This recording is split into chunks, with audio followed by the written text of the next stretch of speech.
రేవంత్ రెడ్డి ఇల్లు ముట్టడి. ఎట్లా అబద్ధం చెప్పినావు, ఎందుకు చేసినావు ఇట్లా మభ్యపెట్టే పని, మోసం చేసే పని బీసీ సమాజాన్ని వాళ్ళు నిలదీయాల్సిన అవసరం ఉంది. ఏదో కలవలి మాటలు చెప్పినప్పుడు ప్రేమగా మాట్లాడితే రేవంత్ రెడ్డి అంత మొగోడు లేడు, ఈయనంతా బీసీలకు ఆపత్తి వీరనే. కాంగ్రెస్ పార్టీ ఏమో చేస్తుంది బీసీ సమాజాన్ని, ఇంతకంటే అభివృద్ధి పదార్థాలు లేరని బీసీ సమాజం మాట్లాడింది. ఇవాళ ఈ రోజు బీసీ సమాజం కాంగ్రెస్ పార్టీ ఆరోపిస్తుంది కదా కేవలం బీసీల మీద ప్రేమ లేకుండా బీజేపీ బీఆర్ఎస్ ఒక్కటయ్యి కనీసం కోర్టులో వాదనలు కూడా వినిపించడానికి సహకరించలేదు, బీసీల మీద ప్రేమ లేదని చెప్తుంది కదా కాంగ్రెస్ పార్టీ.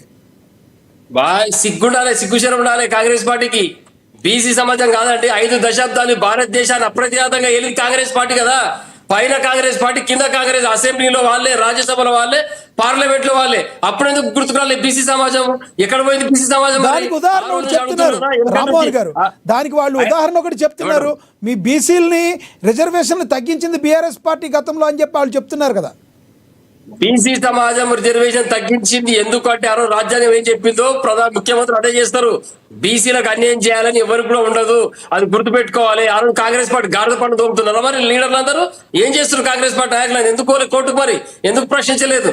ఈ రోజు ఎందుకు మాట్లాడుతున్నారు? కానీ ఇవన్నీ అబద్ధం మాటలు. బీసీ సమాజాన్ని మభ్యపెట్టే పని చేయదు. ఇప్పటి కూడా వాస్తవాలు మాట్లాడుకోవాలి, నిజాలు మాట్లాడుకోవాలి. అంతేగాని ఆ రోజు కేసీఆర్ గారు తగ్గించారు, ముఖ్యమంత్రి కేసీఆర్ గారు ఎందుకు తగ్గించారు ఆ రోజు అడిగేది ఉంటే చెప్తున్నవారు. ఎందుకంటే ఆ రోజు ఉండాల్సిన తమాషా ప్రకారం అంతే రావాలి కాబట్టి అంతే ఇచ్చారు బీసీలకి. బీసీలకి అన్యాయం జరగలేదు, అది గుర్తుపెట్టుకోవాలి. తెలంగాణ ఎప్పుడైతే రాష్ట్రం ఏర్పడిన తర్వాత సబ్బండ వర్గాలకు న్యాయం చేసింది ముఖ్యమంత్రి కేసీఆర్ గారు. అంతకుముందు కాంగ్రెస్ పార్టీ చేసింది ఏం లేదు. తెలంగాణ ద్రోహం చేసింది, తెలంగాణ రాకుండా మోకాలు అడ్డం పెట్టింది కాంగ్రెస్ పార్టీ. తెలంగాణ నిట్టనిలో నాశనం కారణం కాంగ్రెస్ పార్టీ. అసెంబ్లీ సాక్షిగా చెప్పింది రాజశేఖర రెడ్డి గారు, కిరణ్ కుమార్ రెడ్డి గారు. ఇవన్నీ సాక్ష్యం పెట్టుకోనికే మేమేదో చేస్తాం. వీళ్ళు చేసింది కేవలం తెలంగాణ యొక్క గద్దె మీద కూర్చున్న తర్వాత రేవంత్ రెడ్డి ఈ యొక్క వాస్తవాలకు అర్థమైన తర్వాత నాకు ఇది పరిపాలన చేయడానికి చేతనైతే లేదు కాబట్టి నేను అవాస్ పాలు కావద్దు, 5 ఏళ్ళు నన్ను ఎవరు కూడా గద్దె మీదకి దించకుండా ఉండాలంటే ఈ బీసీ సామాజిక వర్గాన్ని వీళ్ళను మభ్యపెట్టి ఏదో ప్రయత్నం చేయాలని ఒక 42% రిజర్వేషన్ కార్డు వాళ్ళ మీద ప్రయోగించి వాళ్ళందరినీ మభ్యపెట్టి మసిమూసి మారడికాయ చేసే ప్రయత్నం చేసింది తప్పితే ఇందులో ఇది జరగదని రేవంత్ రెడ్డికి తెలుసు, ఆ బిల్లు పెట్టిన కూడా తెలుసు. స్వయంగా జస్టిస్ ఈశ్వరయ్య గారు, బీసీ కమిషన్ మాజీ చైర్మన్ గారు, వారు కూడా చెప్పినారు ఇది ఎన్నటికీ సాధ్యమయ్యే పని కాదు, బీసీ సమాజం మేలుకోవాలని చెప్తే వీళ్ళు వెనుక ఉన్న తాబేదారులు ఎవరైతే మేము బీసీ నాయకులు అని చెప్పుకునే తాబేదారులు ఎవరైతే ఉన్నారో ఈ రాష్ట్రం యొక్క తెలంగాణ ప్రాంతంలో బీసీ సమాజాన్ని మొత్తం కూడా మోసం చేసిరు. ఇవాళ వీళ్ళందరూ సమాధానం చెప్పాలి. ఎవడెవడైతే రేవంత్ రెడ్డికి శాల్వా కప్పిడో వాళ్ళందరూ ఇవాళ బీసీ సమాజం సమాధానం చెప్పాలి. ఎందుకు కప్పిరు శాల్వా? ఇప్పుడు నిలదీరు. ఆయన నిలదీసి ఈ 42% రిజర్వేషన్ ఎట్లా చెప్పినావు అని అడగాల్సిన అవసరం ఉంది. దీనిపైన మరొక ఉద్యమం జరగాల్సిన అవసరం ఉంది.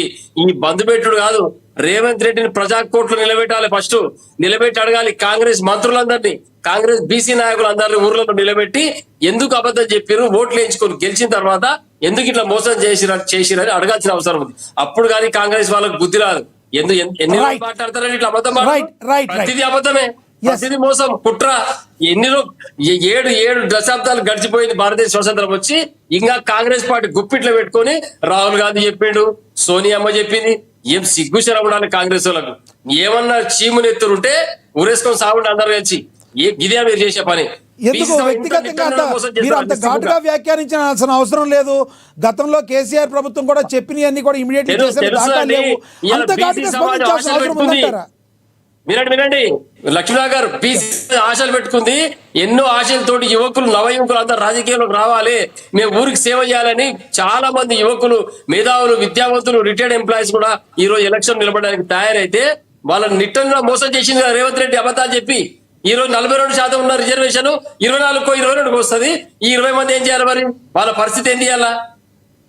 ఇంత మోసం చేసే పని. ఇటువంటి అబద్ధం పనులు బంద్ చేయాలి, ఇటువంటి అబద్ధం మాటలు బంద్ చేయాలి. రైట్ అండి. మళ్ళీ వస్తాం మీ దగ్గరికి. మనం కాంగ్రెస్ అధికార ప్రతినిధి శివకుమార్ లాల్ గారు ఉన్నారు, ఆయనతో మాట్లాడదాం. శివకుమార్ గారు నమస్తే సార్. లక్ష్మీనాథ్ గారు నమస్కారం. ఏంటి సార్, ఒక రకంగా ప్రభుత్వానికి ఇది ఒక మింగుడు పడిన అంశం అనుకోవచ్చా? ఎటువంటి స్టెప్ తీసుకోబోతుంది ప్రభుత్వం? ఏ రకంగా ముందుకు వెళ్ళబోతున్నారు అసలు? లక్ష్మీనాథ్ గారు, ముందు